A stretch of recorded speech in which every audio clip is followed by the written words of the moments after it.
Você certamente já falou ou ouviu alguém falar a seguinte frase: "Ah, vou dormir quando eu morrer". Essa frase, vou te contar hoje o quanto ela está equivocada e o quanto, na verdade, a frase deveria ser: "Vou dormir para poder viver durante um longo período de tempo". Porque dormir é essencial para a nossa sobrevivência. E tudo que eu vou te contar aqui hoje, eu tenho certeza que vai te deixar talvez um pouco surpreso, porque esse vídeo está riquíssimo. Para começar, eu queria convidar você a gente fazer uma retrospectiva no tempo, da época em que a gente vivia em tribos. Na época lá dos Homo sapiens, que começaram a se juntar, se transformaram em uma tribo e começaram a reproduzir, a se alimentar, a dormir. Dormir é uma função essencial para o nosso corpo. E talvez você se pergunte: poxa, mas quando eu durmo, eu não me reproduzo, eu não como, eu não socializo, eu não estudo, eu não trabalho, eu não faço dinheiro. Isso é verdade. Mas se dormir fosse dispensável, seria sem dúvida o maior erro evolutivo de todas as espécies. E eu não estou aqui falando que é só a espécie humana.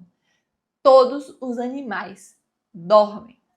Desde um molusco, de um parasita, até o ser humano, uma baleia, um elefante. Todos os animais do universo, do nosso planeta, eles dormem. O que vai variar de um para o outro é o tempo de sono. Mas perceba, lógico, quando você está dormindo, você corre o risco de, naquela época das cavernas, alguém chegar e de roubar sua comida, algum animal chegar, te atacar, algum animal chegar, pegar o seu bebê. Concorda comigo? Hoje, no tempo que a gente vive, enquanto você dorme, você poderia estar trabalhando para faturar mais, você poderia estar estudando, você poderia estar treinando, mas você dorme. De preferência, 8 horas de sono por noite. Sim, para um indivíduo adulto, esse é o tempo adequado de sono. Você dorme porque o seu corpo ele necessita deste tempo de sono.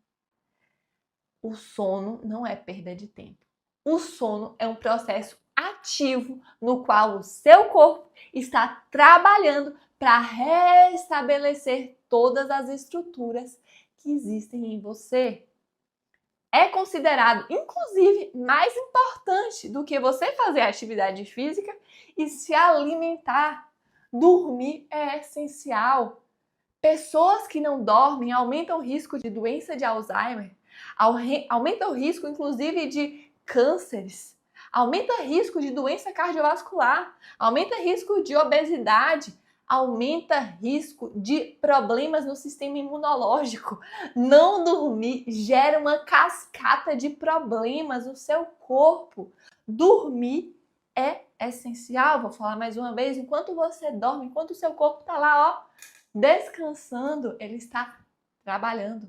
Dormir é um processo ativo, não é passivo. O seu corpo trabalha e se recupera enquanto dorme. E as pesquisas já realizadas sobre esse tema, de onde veio o sono, trazem a hipótese de que, na verdade, primeiro veio o sono. De todas as espécies, lá no início de qualquer sinal de vida, certamente ela dormia. Depois veio o período de vigília, em que certamente precisava ficar acordado para se reproduzir.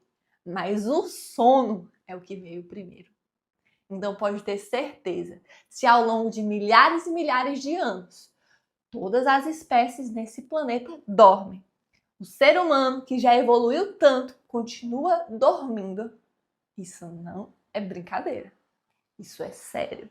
E precisa ser tratado com a seriedade sobre a qual ele merece. Então, não brinque com o seu sono. Então, vamos começar agora explicando sobre como você dorme. De onde é que vem isso? Como funciona? E daqui a gente linka com o danado que você tenho certeza que já escutou, ciclo circadiano. Todos nós temos um relógio biológico interno. E esse relógio biológico faz com que você sinta sono à noite e durma. Agora perceba, o meu relógio é diferente do seu relógio. Que é diferente do relógio, talvez, do seu irmão, pai, mãe. Cada um tem o seu. E antigamente se acreditava que o nosso relógio, nosso ciclo circadiano, que faz com que a gente tenha desempenhos melhores em determinados horários do dia, para que em outros a gente se sinta mais cansado. E hormônios estimulam todo esse ciclo, como é o caso da melatonina, que é um hormônio que aumenta à noite, fazendo com que a gente durma, como o cortisol, que sobe no período da manhã. Agora, isso aí não tem única e exclusivamente relação com a luz do sol, como se por muito tempo acreditou. Eu tenho certeza que talvez você já tenha ouvido falar que antigamente os nossos ancestrais eles iam dormir quando a luz apagava e quando o sol nascia, eles acordavam. Isso é verdade. No entanto, talvez você conheça uma plantinha chamada mimosa. Acreditava-se que as folhas dessa planta elas seguiam a luz do sol. De dia elas abriam e de noite elas fechavam, por conta da luz do sol. Mas o que se constatou por volta de 1720 foi quando um pesquisador colocou simplesmente uma caixa em cima dessa planta, chamada mimosa, e começou a olhar por uma frestinha. Deixa eu ver aqui se sem luz do sol as folhinhas vão abrir. E adivinha o que aconteceu? A planta seguiu o mesmo script dela. Abriu no horário marcado por ela pela manhã, que coincidia com a luz do sol, e à noite se fechava. O que se comprovou é que, o que eu falei no início, cada ser vivo tem o seu relógio biológico. Se você coloca seres humanos no escuro, eles vão continuar seguindo o relógio biológico deles. Tem um horário para acordar e um horário que sente sono, independentemente da luz do sol. E aí, lógico, eu não tô falando que não é importante você acordar com a luz do sol e ir dormir, se preparar para dormir ao final do dia. Claro que isso é importante. Inclusive, a luz do sol aumenta cortisol. Maravilhoso você chegar de manhã, dar de cara com banho de sol. E à noite é super importante você apagar as luzes, colocar uma luzinha amarela, uma luz quente para aumentar a melatonina. Mas, observa, tem seres humanos que simplesmente performam melhor de noite. Já outros seres humanos que simplesmente performam melhor de manhã. Tem seres humanos que não conseguem dormir cedo. Parece que a noite é o melhor horário do mundo para trabalhar. Madrugada, tô aceso. E sempre foi assim. Já outros que não. Deu 8 horas da noite, tô cansadíssimo, preciso descansar. E acorda super cedo. Isso, inclusive, é genético. Isso se chama cronotipo e tem relação com o seu ciclo circadiano. Sabe por que isso existe? Porque quando esses seres se agrupavam em tribos, era necessário que enquanto alguns dormissem, outros ficassem acordados, para que ninguém invadisse. Então, geneticamente, existem seres humanos que são matutinos e outros que são vespertinos. A maioria é matutina. 40% em geral é matutina. 30% é vespertina. E o resto, doutora? O resto é um meio termo que se adequa ao horário que foi imposto pela sociedade. Você faz o seu teste do cronotipo para você saber qual é o seu cronotipo. E aproveita e me manda depois, me fala qual foi o seu resultado. Da próxima vez que te mandarem acordar às 5 horas da manhã e você for vespertino, você fala que não.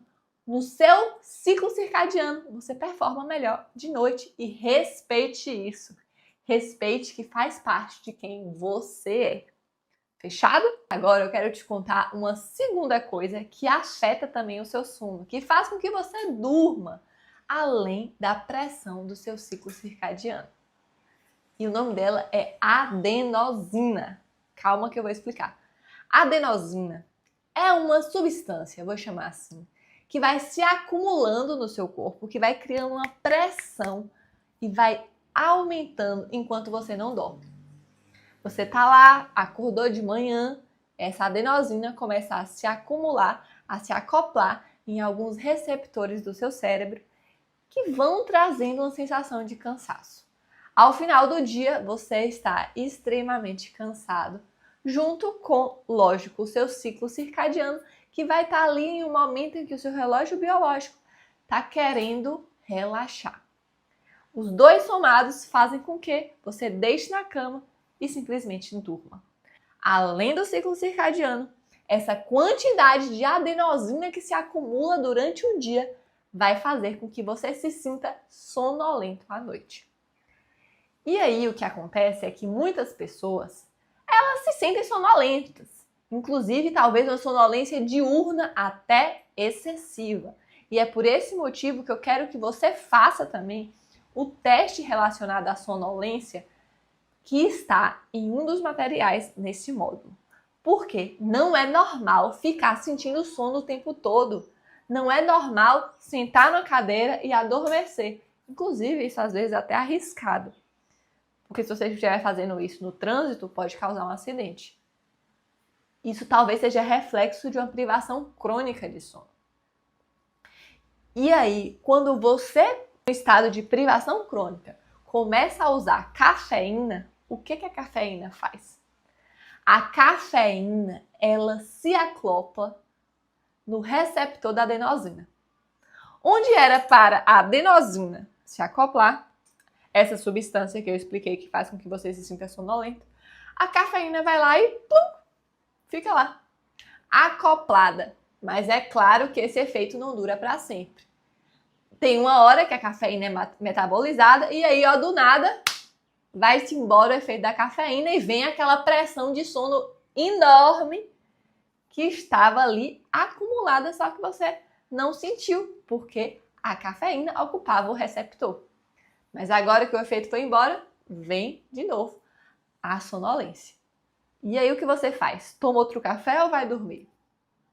É muito importante respeitar os sinais do seu corpo. E respeitar o tempo de sono. Esse tempo de sono, ele é uma média que varia entre 7 e 9 horas, idealmente se fala muito em 8 horas. Não é bom abaixo de 7 e não é bom depois de 9. Os dois extremos são prejudiciais. O meio é onde mora a virtude.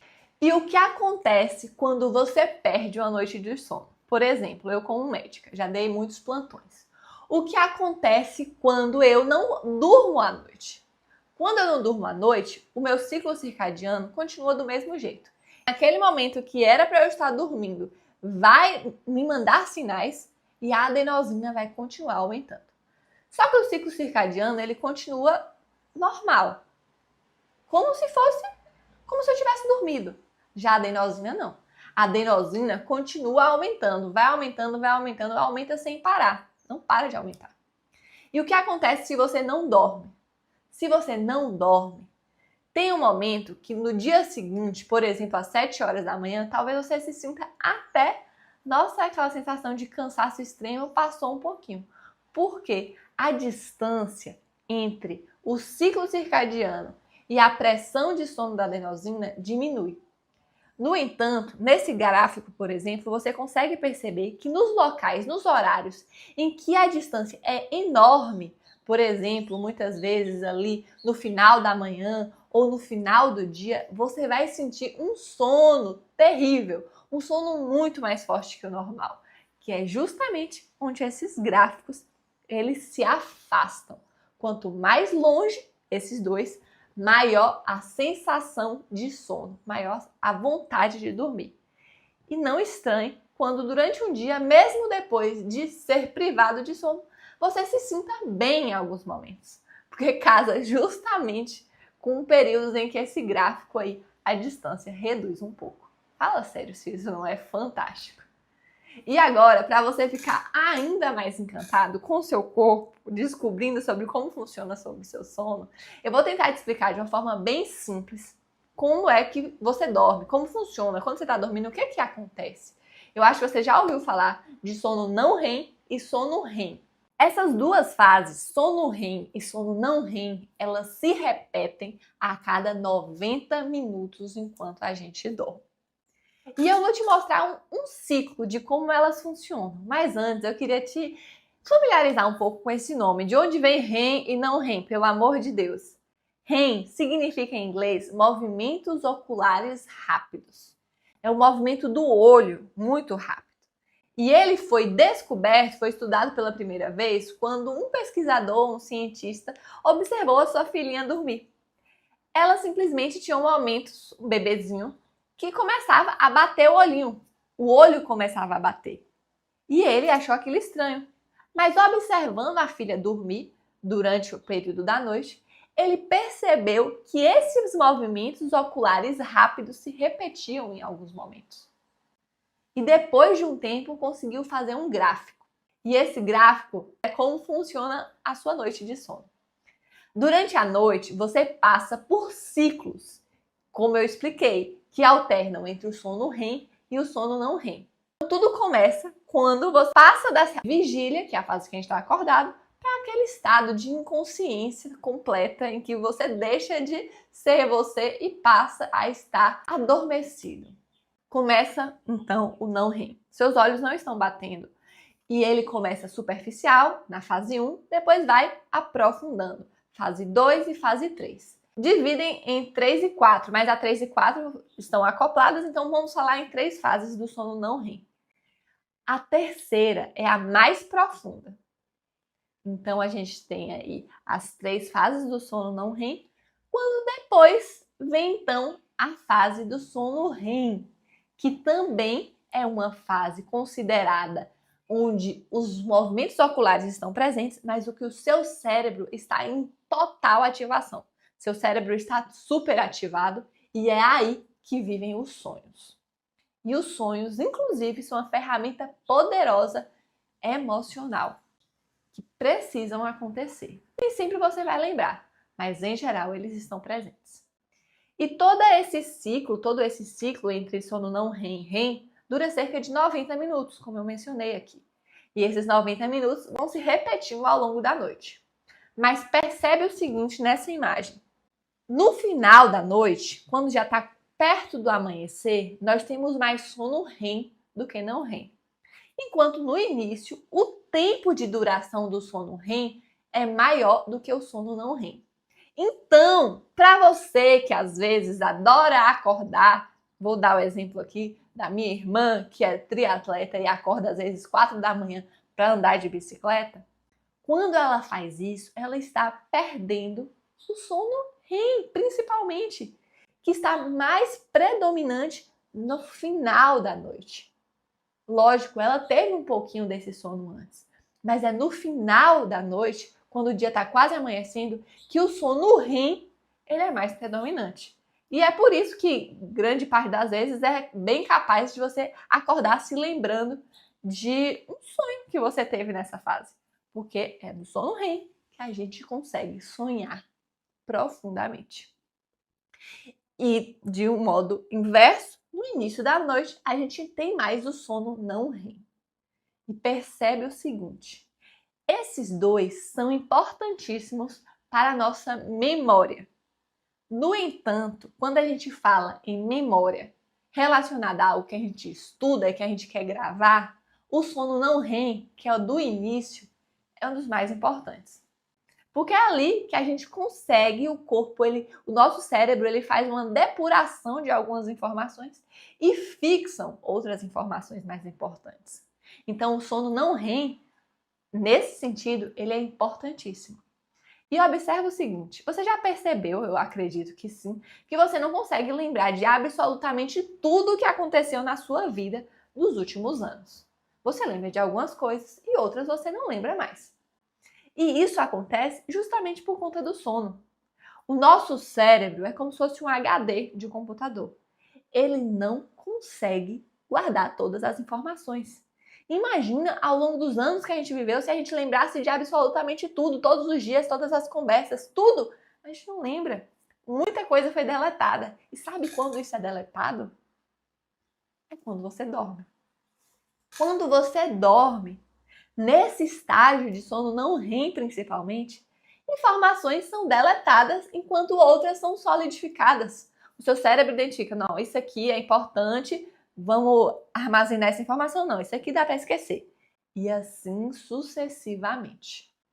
Quando a gente fala no sono REM e essa fase de sonhos, isso inclusive é muito importante para suas memórias emocionais.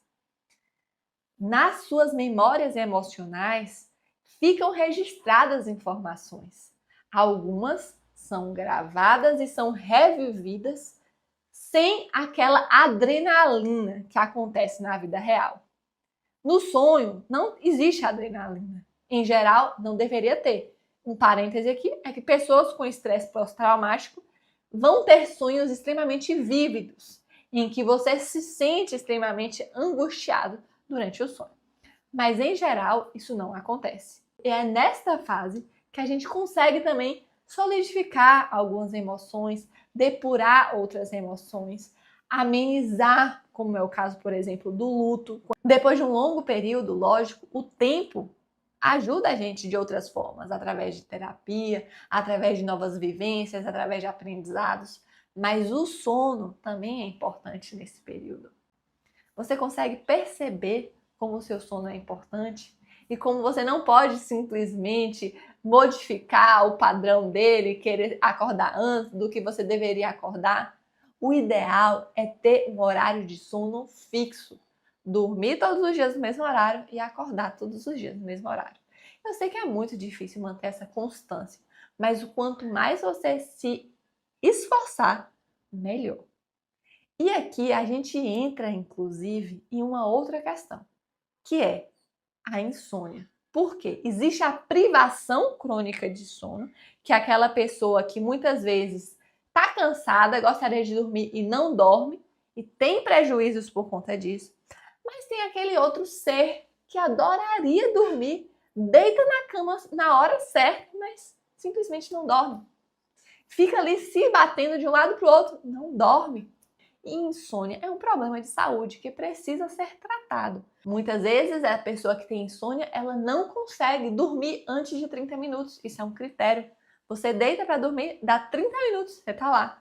É normal ter insônia de vez em quando, você tá ansioso, tá preocupado. Tem um episódio de insônia. Acontece. Mas quem tem o diagnóstico tem esses episódios de insônia de forma recorrente. E não é só no começo da noite. Às vezes a pessoa acorda de madrugada e fica acordada um tempo.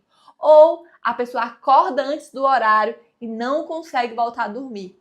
São vários critérios para também fechar um diagnóstico de insônia. E não é apenas um único problema que causa insônia, são vários. Inclusive, outros transtornos relacionados também, como a síndrome da apneia obstrutiva do sono, que é um quadro em que a pessoa tem microdespertares durante a noite, acha que dorme bem, acha que dorme a noite toda, mas acorda cansada. Às vezes dorme 8 horas por noite, mas acorda cansada. Por quê? Não dormiu bem. Ficou tendo microdespertares com apneia de noite. Muitas vezes isso está presente mais em homens, pacientes obesos, que roncam muito, que têm uma pressão alta. É extremamente importante e deve ser diagnosticado. O exame feito é a polissonografia, que a gente avalia exatamente esse sono para ver se tem sim apneia, ver como a pessoa está funcionando nesse momento de dormir, que é um dos mais importantes da nossa vida, como eu imagino que você deve ter percebido. Aqui você tem um material repleto para sanar todas as dúvidas e curiosidades que você venha a ter. Mas qualquer dúvida, pode me mandar mensagem, que eu farei questão de te explicar com o maior amor. E com relação às referências, todas as referências estão aqui embaixo desse vídeo, de todos os artigos que eu usei, de todos os livros que eu consultei. Então pode ter certeza que não tem material mais completo do que esse. Um beijo e até o próximo vídeo.